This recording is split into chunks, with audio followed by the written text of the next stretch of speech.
Hello everyone, good afternoon. Welcome back to my channel. আজ দুপুরে ভাত খাওয়ার পর ভিডিও শুরু করছি। ভাত খেয়ে এক গ্লাস ডাবের জল খেয়ে উপরে এলাম। দেখলাম আকাশটা দারুণ দেখাচ্ছে, কি সুন্দর দেখাচ্ছে তাই না? কিন্তু খুব রোদ, জানলা বন্ধ করে দিয়েছিলাম। এই যে ডাইনিংয়ের জানলায় স্নেক প্ল্যান্টটা রাখা ছিল, কিন্তু বাড়তে পারছিল না, ঠেকে গিয়েছিল মাথাটা। তাই আমার বেডরুমে নিয়ে চলে এলাম, বেডের পাশে। কেমন লাগছে জানিও। আর এই ফাঁকা জায়গাটায় আরেকটা স্নেক প্ল্যান্ট এনে দিলাম। আজ ভাবলাম একটু ছাদে যাই।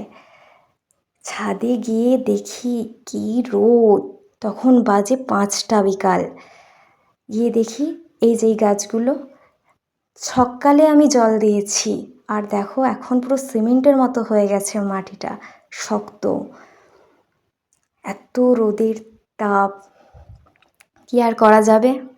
চলো একটু ছাদটা ঘুরে নিই তাড়াতাড়ি করে, রোদ থাকা যাবে না, নিচে চলে যায়। তো আজ এই পর্যন্তই, টাটা বাই।